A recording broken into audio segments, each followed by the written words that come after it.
আসামে বন্যা মৃত এক, ক্ষতিগ্রস্ত প্রায় 2 লক্ষেরও বেশি মানুষ। হিমাচল প্রদেশ ও উত্তরাখণ্ডের বৃষ্টির প্রকোপ কমলেও আসামের বন্যা পরিস্থিতি সোমবার ভয়াবহ হয়ে উঠেছে। বন্যায় 2 লক্ষেরও বেশি মানুষ ক্ষতিগ্রস্ত হয়েছে, একজন মারা গেছেন, গ্রামের পর গ্রাম ডুবে গিয়েছে। এখনো পর্যন্ত চলতি বছরে 15 জনের মৃত্যু হয়েছে বন্যার কারণে। অবিরাম বৃষ্টিপাতের ফলে বেশিরভাগ নদীর জলস্তর বেড়েছে এবং অনেকগুলি রাজ্যের বিভিন্ন অংশ বিপদ চিহ্নের উপরে প্রভাবিত হয়েছে। ব্রহ্মপুত্র সহ রাজ্যের একাধিক নদীর জলস্তর বেড়ে গিয়েছে, প্লাবিত হয়েছে ওই নদী তীরবর্তী গ্রামগুলি। বহু মানুষ বাড়িঘর ছেড়ে সরকারি ত্রাণ শিবিরে আশ্রয় নিতে বাধ্য হয়েছে। বিস্তারিত থাকছে আমাদের প্রতিবেদনে।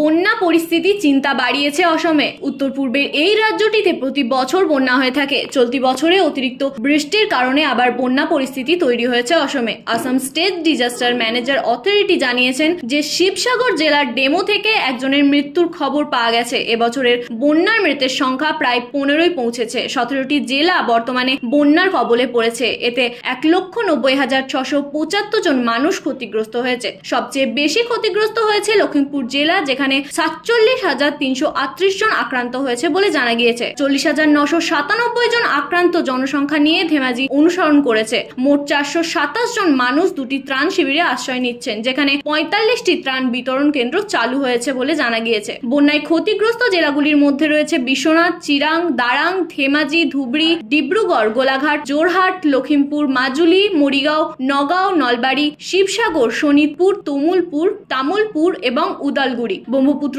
ছাড়াও বেকিং, সিদাং, দিখৌ, সুবংশিরি নদীর জল বিপদসীমা অতিক্রম করেছে অসমে। বিপর্যয় মোকাবেলা দল জানিয়েছে বন্যায় রাজ্যে 8,000 হেক্টরের বেশি চাষের জমি জলের তলায়। গত কয়েকদিন ধরে অসমে অনবরত বৃষ্টি হচ্ছে। উঁচু এলাকাগুলি থেকে বৃষ্টির জল গড়িয়ে নামছে নিচের দিকে, তাতেই ফুলে ফেপে উঠেছে একাধিক নদী। বৃষ্টি না থামলে বন্যা পরিস্থিতির উন্নতি হওয়ার সম্ভাবনা নেই বলে জানা গিয়েছে।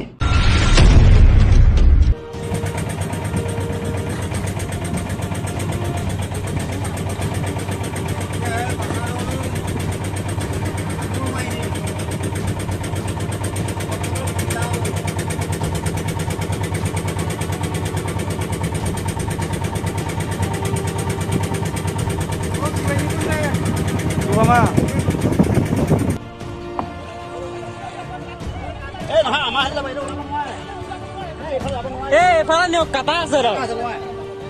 Ama, ama,